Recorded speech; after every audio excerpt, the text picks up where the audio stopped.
Imagine this. It's Friday afternoon. Your coworkers are talking weekend plans, soccer games, date nights, brunch. You're not going to any of those because tonight you pack your uniform, lace up your boots, and you hit the road. Maybe you're driving 4 hours to an armory. Maybe you're flying to a base across the country. Wherever it is, one thing's for certain. Your civilian life goes dark and your military self switches on. Emails get an auto reply, group chats go silent, and you leave behind your family, your job, your home. And you step back into a role you last played a month ago. You pick up where you left off. Same mission, same team, same expectations, like you never left. It's only 2 days, or maybe it's a week. Maybe it's 2 weeks for annual training. But it changes everything. You miss those birthday parties. You reschedule those meetings. You train like you'll deploy tomorrow because you might. And when it's over, you hang up your gear, you get in your car, and you drive home to re-enter normal life like nothing happened. If you've ever worked with a reservist, or maybe they're a loved one, or maybe you share a neighborhood with someone who serves, this episode's for you. Today on Midweek Sitrep, we're peeling back the curtain on a military force that's often overlooked, but absolutely vital to national security. America's reserve component.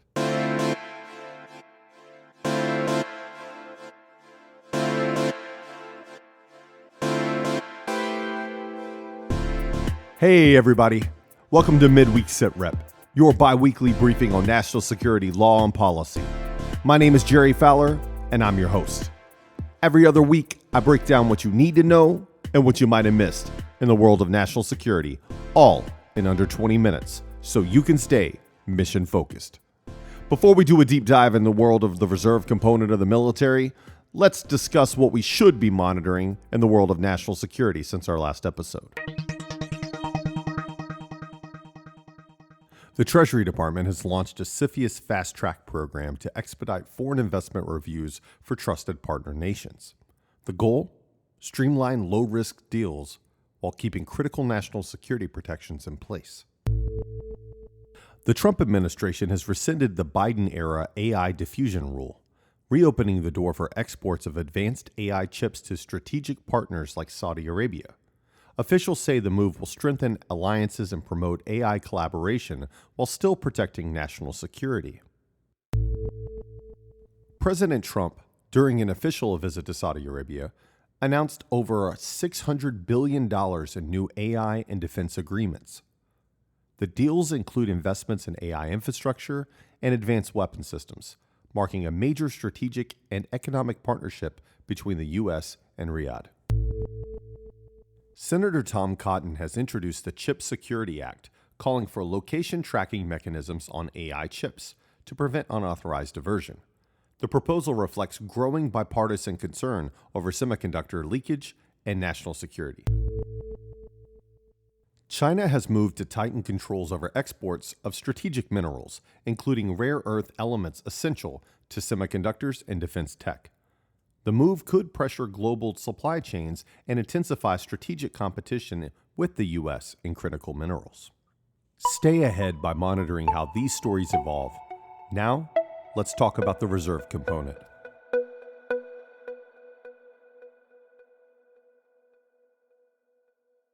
We've all seen the commercials. You know the ones. High energy music, helicopters flying overhead, someone in uniform saying, 1 week in a month. 2 weeks a year. It became cultural shorthand for reserve service. Something part-time, like a side hustle, but in uniform. See, but here's the truth. That line was never the full story, and today, it's barely even relevant. The reserve component is more than just a part-time force. It's the backbone of the U.S. military's ability to surge when the country's in crisis. So here's how it works. The active component is your full-time military.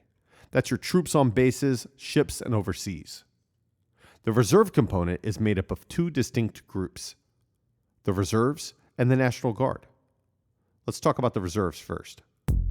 They exist to augment and support the active component.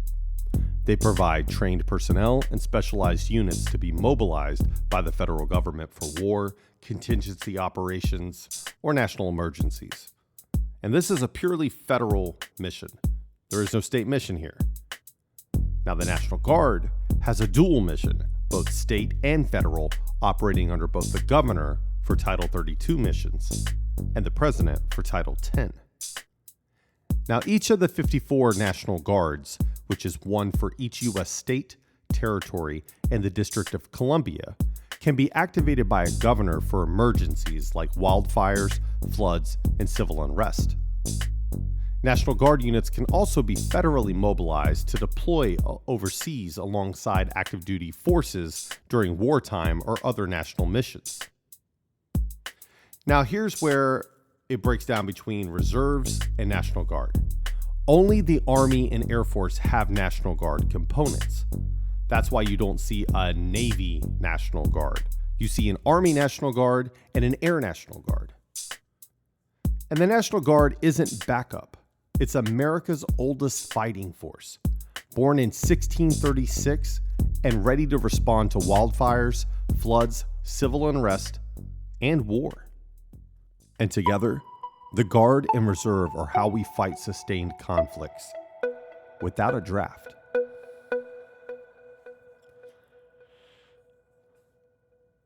So why are we talking about this today? Because in the next war, or the next cyber attack, earthquake, or foreign crisis, the people getting the call won't all be on active duty. It'll be someone like your coworker, who's in your IT department, but also serves in a cyber defense unit. Your neighbor who flies regional jets Monday through Friday and wears a flight suit on the weekends. Your local ER nurse who just got mobilized for a humanitarian mission overseas. See, these are citizen soldiers, and the entire system depends on them being ready, supported, and understood. In Iraq and Afghanistan, nearly 45% of U.S. troops came from the Guard and Reserves. During COVID, over 60,000 National Guard members activated for domestic response. They delivered vaccines, they built testing sites, they staffed overrun hospitals. This isn't theoretical, this is operational. But here's the danger. If employers don't understand, if families burn out, if policymakers don't protect them, this system breaks, and that puts everything at risk. Let's make it real. Reservists serve in every domain. A cybersecurity consultant may spend their weekends tracking threats for U.S. Cyber Command. A JAG prosecutor might advise commanders on combat targeting rules during deployment. A civil engineer working for your city could be building bridges on a forward operating base next month. A college professor, airline pilot, police officer, they all serve. Reservists deploy overseas with combat units. They respond to natural disasters at home. They run missions in intel, aviation, logistics, engineering, law, medicine, and more. Because they wear the uniform, they live two lives. But they serve one mission, and that's be ready when the nation calls. So why do people join the reserves? And more importantly, why do they stay? Yes, there are benefits, and they're real benefits. For education, many use the GI Bill to finish college without going into debt.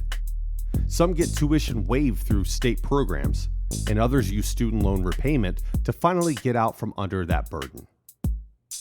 There's also career development benefits. Reservists get certified in cybersecurity, aviation, logistics, and more.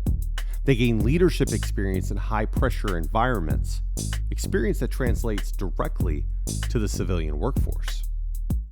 There's also healthcare and retirement. With TRICARE Reserve Select, many reservists can afford health insurance they couldn't otherwise get.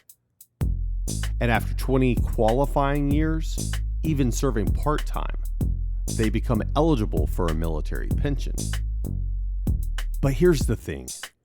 Those benefits may bring people in, but they're not what's keeping them in. What keeps them in is purpose. It's that feeling of standing in formation next to people you'd follow anywhere. It's knowing that while others hit snooze, you showed up. While others scroll headlines, you put your boots on. It's the pride of belonging to something that requires sacrifice and rewards it with trust. Some reservists join because they want to serve, but can't commit to active duty. Some transition from active duty because they're not ready to hang it up completely. Others, students, parents, business owners, make space in their lives because they believe in something bigger than a paycheck or promotion. And they do it without leaving their lives behind. That's the promise of the reserve component. You can serve your country and still be who you are. You can be a teacher, a nurse, a software engineer, and also a soldier, sailor, airman, Marine, or Coast Guardsman. That's why they stay. Not for the money, not for the medals, but for the mission, the people, and the profound sense that what they're doing actually matters. As we wrap up, let's talk about some things that you probably should know about people who serve in the reserves. As we've talked about, they live two lives. They're in your office, your classroom, your neighborhood, until the moment they're needed elsewhere. And then they go. They don't ask for a parade. They want to be understood. So if you're a friend or a family member, your loved one isn't just gone for drill. They're stepping into a demanding, high-stakes role that could involve real-world deployments or emergencies. Support means flexibility, encouragement, and understanding that they're balancing two jobs, one you see and one you don't. They may come home tired, emotionally split, or mentally distant. Be patient, stay connected, ask real questions. If you're an employer or a coworker, your employee isn't away for the weekend. They're serving in a mission-critical role that supports national security. USARA protects their job, but going above and beyond builds trust, loyalty, and retention. Make a plan, acknowledge their service, help them transition smoothly in and out of uniform. When you support a reservist, you're not just doing the right thing, you're investing in a more resilient organization and a safer country. And the bottom line is, let's call it for what it is. The reserve component is America's surge force. It's the military's answer to everything from wildfires and pandemics to full-scale war. And it's held together by people, volunteers, who make it work despite the stress, the strain, and the sacrifice. If we lose that force through burnout, misunderstanding, or neglect, we lose our ability to respond. That's to respond to war, to crisis, to anything. So next time someone tells you that they're in the Guard or the Reserve, don't just say thank you. Ask them what they do. Listen, support them, advocate for them. Because supporting them isn't just patriotic, it's national security. Well, that's it for today's Midweek Sitrep. If you enjoyed this episode, make sure to subscribe, share, and stay engaged. While you're at it, stop by our store and pick up some merch. The link is in the description, on our social media accounts, and our website. If you're thinking about joining the military or the reserves, and you have any questions, please reach out. I'm happy to chat with you or put you in contact with the right people. I'm Jerry Fowler, and remember, everything is national security. See you next time. Midweek Sitrep with Jerry Fowler is an independent production of OpScent Media Group, LLC. The information provided in this podcast is for general informational purposes only and does not constitute legal, financial, or professional advice.